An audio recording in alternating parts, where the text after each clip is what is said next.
Hello. അങ്ങനെ ആശുപത്രിവാസം കഴിഞ്ഞു മക്കളെ, ആശുപത്രിവാസം കഴിഞ്ഞു. ഇന്ന് ആമീരെ പേര് വെട്ടി ഡിസ്ചാർജായി ഹോസ്പിറ്റലിൽ നിന്ന്. അപ്പോൾ ഇന്നലെ ഞാനൊന്ന് വീട്ടിലേക്ക് വന്നു കയറിയപ്പോൾ എനിക്കൊരു സന്തോഷം ഉണ്ടായിരുന്നു. വീട് അത്ര മോശമല്ലായിരുന്നു, അല്ലാണ്ട് അലങ്കോലം ഉണ്ടായിരുന്നില്ല. പക്ഷേ ഇന്ന് പിള്ളേരെ സ്കൂളിലേക്കൊക്കെ വിടണമായിരുന്നേ. അപ്പൊ എന്താ എവിടെയാ വെച്ചേക്കണേന്നൊന്നും പപ്പയ്ക്കും പാപ്പനും ഒന്നും അറിയില്ല, എന്താ ഇവർക്ക് അറിഞ്ഞിട്ടില്ല. അപ്പോൾ ഇന്ന് ഞാൻ വീട്ടിലില്ലാത്ത കാരണം ആകെ മോശമായിട്ടാ കിടക്കണ വീട്. അത് കാരണം കാണിക്കണില്ല, കാണിക്കാത്ത നേരമില്ല. 3:45 ഇന്നലത്തെ പോലെ തന്നെ 3:45 4 മണി ആയപ്പോഴാണ് ഞാൻ അവിടെ വന്നത്. ഇപ്പൊ ഇനിയിപ്പോ പിള്ളേരെത്തും. വന്ന വഴിക്ക് അപ്പാപ്പന്റെ ഡ്രസ്സ് ഒരു ബക്കറ്റ് നിറച്ചിരിക്കുന്നുണ്ട്. അപ്പൊ അത് വേഗം വന്ന വഴിക്ക് നേരെ പോയി അത് അലക്കി. ഇപ്പൊ ദോശ ചുടും. ആമിനെ കൊണ്ടുവന്നിട്ടില്ല, ആമിനെ കൊണ്ടുവരാൻ കുറച്ച് കഴിഞ്ഞിട്ടായിരിക്കും. മരുന്ന് വാങ്ങിച്ചിട്ട് നഴ്സുമാരൊന്ന് കണ്ടിട്ടൊക്കെ ആയിരിക്കും വരാം. അപ്പോൾ ഞാൻ വേഗം വന്നു. അവര് വരുന്ന കഴിഞ്ഞാൽ ഒന്നും ചെയ്യാൻ പറ്റില്ല. മോട്ടർ അടിക്കുന്നില്ല, അപ്പൊ അത് നിർത്തിയത്. ഇനിയിപ്പോ വെള്ളം ഇല്ലാണ്ട് ഞാൻ അതിന്റെ ബുദ്ധിമുട്ട് വേണ്ടാന്ന് വെച്ചിട്ട് അറിഞ്ഞിട്ടില്ല. ഞാൻ തോന്നുന്നു വേഗം വേഗം ദോശ ഉണ്ടാക്കട്ടെ കേട്ടാ. ബാക്കി വിശേഷങ്ങളാണ്. ഇന്നലെ വന്നിട്ട് ബാത്റൂമൊക്കെ കഴുകി, പിന്നെ ഇവിടെ കോഴിയുടെ കൂടിന്റെ ഭാഗം കാര്യങ്ങളൊക്കെ വെടുപ്പാക്കി വെച്ചാൽ അത് ഇന്ന് ചെയ്യാനില്ല. അപ്പൊ ഇനി ബാക്കിയുള്ള കാര്യങ്ങൾ ചെയ്തത് വീട് മാത്രം ഒന്ന് വെടുപ്പാക്കലേ ഉള്ളൂ. അടിച്ചു വാരി ഒന്ന് തുടച്ചിടണം. പിന്നെ ഇപ്പൊ പിള്ളേർ വന്നതിന് ദോശ ചുട്ട് കൊടുക്കണം. അതുപോലെ തന്നെ ട്യൂഷന്റെ പിള്ളേർ വരും, അപ്പൊ ട്യൂഷൻ എടുക്കണം. പിന്നെ ആമിക്കുട്ടി വരുമ്പോഴേക്കും ആമിക്കുട്ടിക്ക് വെള്ളം ചൂടാക്കിയിട്ട് അവളൊന്ന് കുളിപ്പിച്ചിട്ട് കയറ്റണം വെച്ചിട്ട് ഇരിക്കുന്നത്.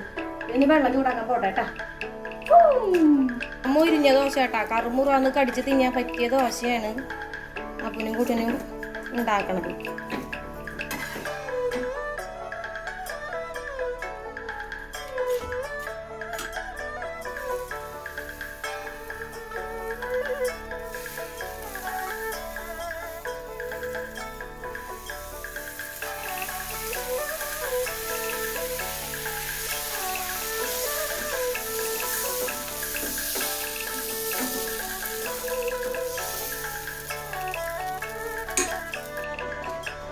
നല്ല ഭംഗിയില് മൊരിഞ്ഞ ദോശ ഉണ്ടാക്കി ഇപ്പൊ എന്തായി? Oh my god. ഈ ദോശ ഇങ്ങനെയായി. വേറെ ഒന്നല്ലാട്ടാ, കുപ്പിപ്പാട്ടക്കാര് വന്നു. അപ്പൊ എന്ന് കിടന്ന് വിളിക്കണ കാരണം ഞാൻ ചെന്ന് നോക്കിയപ്പോ ഞാൻ വിചാരിച്ചെന്തായാലും ഇവിടെ കൊറേ ജ്യൂസിന്റെ കുപ്പികൾ ഇരിക്കുന്നുണ്ട്.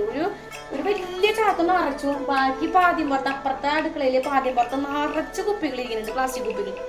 അപ്പൊ ഞാൻ വിചാരിച്ചിട്ട് എന്തായാലും വെറുതെ ഇവിടെ ഇരിക്കല്ലോ, അതൊക്കെ പറക്കി കൊടുക്കാൻ വെച്ചു. അപ്പൊ ആ ചാക്കിലുള്ളത് എളുപ്പത്തിൽ കൊണ്ടുകൊടുത്തു. ബാക്കിയുള്ളത് ഓരോന്ന് പറക്കി ആ മുറ്റത്തേക്ക് അങ്ങോട്ട് കൊണ്ടുപോയി കൊടുത്ത് വരുമ്പോഴേക്കും ദോശയുടെ കാര്യം വിട്ടൂടെ സത്യം പറഞ്ഞ. അത് കഴിഞ്ഞ് ഞാൻ അങ്ങോട്ട് വരുമ്പോ കരിഞ്ഞ മണം. അയാള് പോവും ചെയ്തു. പോയി വന്ന് നോക്കുമ്പോ ദോശ ഈ പറഞ്ഞ രൂപയായി. അപ്പൊ അതിന്റെ കഴിഞ്ഞ തീരുമാനമായി. കുപ്പിപ്പാട്ടക്കാരുടെ കുപ്പി കൊടുത്ത സമാധാനമായിട്ട് കയറി വന്നത്. കാരണം അത്രയും കുപ്പികൾ, നിറച്ച് കുപ്പികള്. അപ്പൊ അത്രയും ഭാഗം ഫ്രീ ആയി കിടന്നില്ലേ. അതിങ്ങനെ ചാക്കിൽ ഇങ്ങനെ കുന്നു കൂട്ടി വെച്ച് നമുക്ക് പ്രത്യേകിച്ച് ഒരു ഉപകാരമില്ലേ. ഉപകാരം അവർക്കുണ്ടെങ്കിൽ അവർ കൊണ്ടുപോയിക്കോട്ടെ ചോദിച്ചു.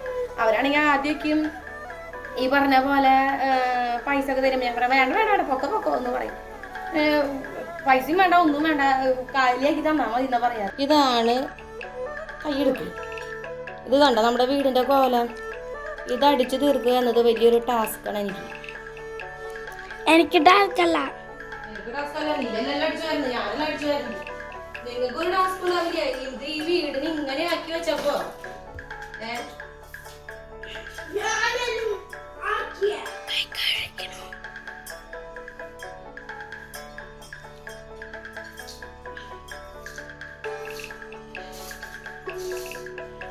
അടിച്ചു വാരിയും വെക്കാനിരിക്ക. കോരി എവിടെയാ? കോരി അറിയില്ല.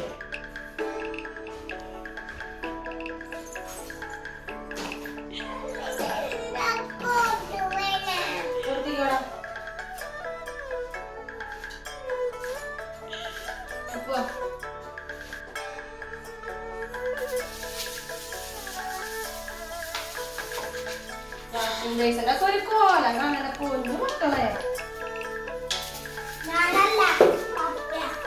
നിങ്ങളെല്ലാം അപ്പൊ പപ്പയ്ക്ക് വെച്ചു. ആരായാലും നിങ്ങളോട് ഞാൻ ചെറിയ ചെറിയ കാര്യങ്ങളൊക്കെ ചെയ്യാനായിട്ട് പറഞ്ഞിട്ടുണ്ട്. ആണായാലും പെണ്ണായാലും ചെയ്തോണ്ടൊന്നും ഒരു കുഴപ്പമുണ്ടല്ല. ഒരു വീടാണ്. മമ്മി ഇല്ല. ഉണ്ണിക്ക് വയ്യാണ്ട് പോവാൻ മമ്മി പോയത്. അല്ലാണ്ട് ആശുപത്രിക്കാണ് പോയത്. അല്ലാണ്ട് വിനോദയാത്രയ്ക്ക് വേണ്ടിട്ട് പോയതല്ല. ഉണ്ണിയേ അതെയാ അതെയാ ആശുപത്രിന്ന് വന്നാ ഉണ്ണിയാ ഉണ്ണി ആമീ വിശക്കുണ്ട് തോന്നുന്നുണ്ട്.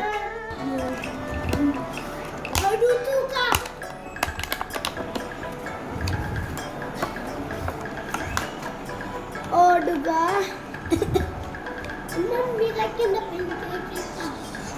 നല്ലതൊക്കെ എടുത്തിട്ട് ജ്യൂസ് അടിക്കാട്ടാ.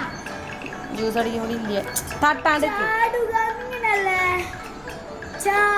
ഫസ്റ്റ് ഈ ചാ വരുമോ?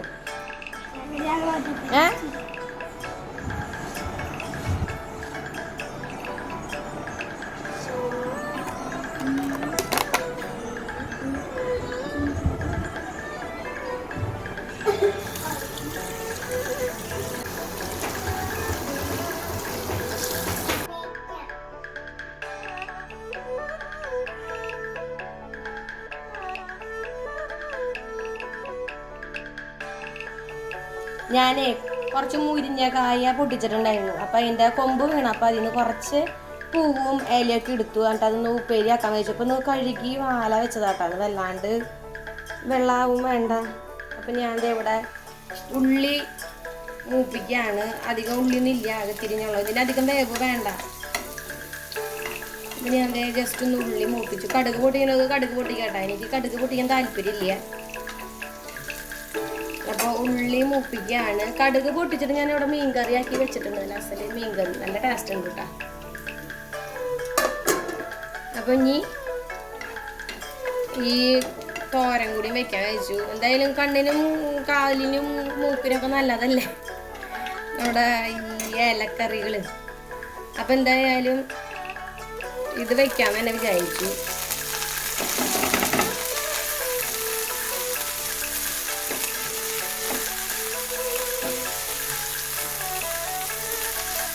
ഞാൻ എരിവിന് 2 പച്ചമുളക് അരിഞ്ഞിട്ട് നീളത്തിൽ അരിഞ്ഞിട്ട് ഇട്ട് കൊടുക്കാം കേട്ടോ.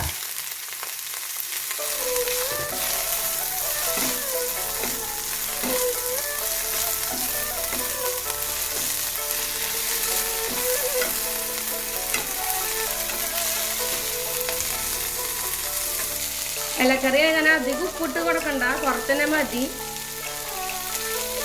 അധികം അതിനെങ്കിൽ പിന്നെ അത് ഒന്നിനും കൊള്ളില്ല.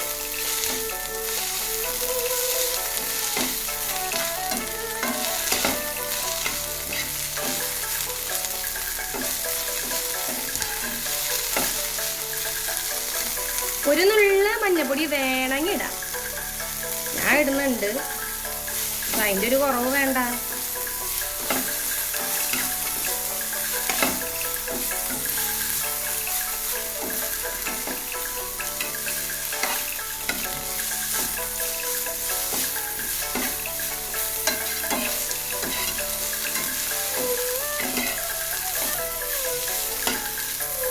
കുറച്ച് നാളികേരം ചിരകിയത് കൂടി ഇട്ടാൽ സൂപ്പറായി. 5 മിനിറ്റ് തന്നെ വേണ്ട അത് ചെയ്യാൻ.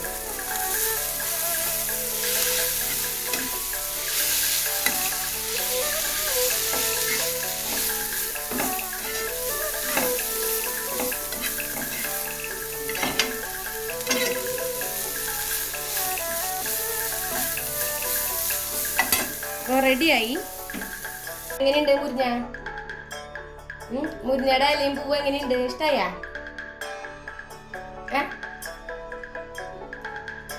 വെച്ച് കഴിഞ്ഞപ്പോ കാണുമ്പോ ഒരു കൊതി. നല്ല ചൂടുണ്ട് കേട്ടാ.